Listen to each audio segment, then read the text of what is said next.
হয়েছে। তবে একটাই কিন্তু আশার আলো যে 20 জন যে 18 জন ভর্তি রয়েছে তার মধ্যে কিন্তু 16 জন বিপদ মুক্ত।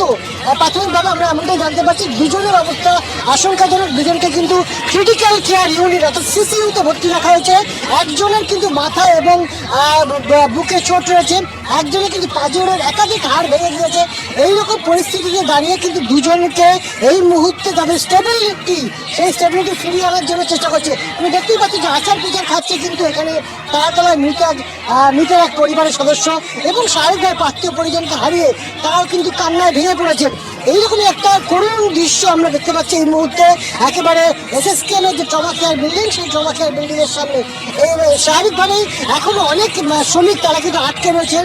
একদিকে যেমন যুদ্ধকালীন তৎপরতায় তাদেরকে সেখান থেকে উদ্ধার করবার কাজ চলছে, ঠিক তেমনভাবেই কিন্তু অন্যদিকে এই যে যারা মারা গিয়েছেন বা যাদের এখন খোঁজ পাওয়া যাচ্ছে না তাদের পরিবারের পরিজনরা তারা কিন্তু ভিড় জমাতে শুরু করছেন।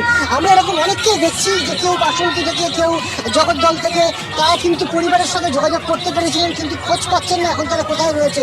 শেষ কথা হচ্ছে হয়তো দুপুর 3টের সময়। স্বাভাবিকভাবে এরকম একটা পরিস্থিতি, একটা উদ্বিগ্ন, একটা উৎকণ্ঠা পরিবেশের মধ্যে কিন্তু তারা রয়েছেন এবং সেই জায়গায় দাঁড়িয়ে যে 5 জনের এখনো পর্যন্ত 5 জনের মধ্যে 4 জনকে শনাক্ত করা সম্ভব হয়েছে এবং তারই এক পরিবারের সদস্য এই মুহূর্তে কার্যত একেবারে আমরা দেখতে পাচ্ছি চমৎকার বিল্ডিং এর সামনে সে কিন্তু করুণ একটা পরিস্থিতি তৈরি হয়েছে।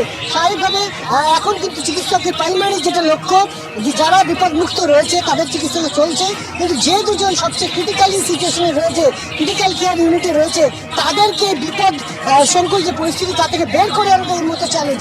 আর পাশাপাশি একদিকে আমরা জানি যে আজকে কিন্তু রাতভর এই অপারেশন চলবে, যে কারণ এখনো কিন্তু বেশ কিছুজন শ্রমিক তারা কিন্তু আটকে রয়েছেন। কেউ ওয়েল্ডিং এর কাজ করতে এসেছিলেন, কেউ ঢালাইয়ের কাজ করতে এসেছিলেন। সেই জায়গায় দাঁড়িয়ে আজকে প্রত্যেককে যাতে সুস্থভাবে বের করে নিয়ে আসা যায় পর্যন্ত পুরো গার্বেজ সরানো হয়, রেস্কিউ অপারেশন থাকবে চালু থাকবে।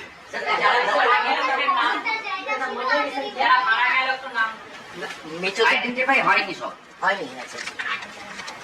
3 জন যে নাম মারা গেছেন, রোহিত চৌধুরী, কৃষ্ণা চৌধুরী, একটা আননোন। আর যারা আহত হয়েছে দুর্বাসা মাল্লাম, মণিচাঁদ কুমার, শহীদ কুমার, রাজেশ রুইদাস, বিশ্বপ্রকাশ, বদন মুন্ডা, রাজেন্দ্র রাও, রামপ্রসাদ চৌধুরী। এক্ষুনি বলে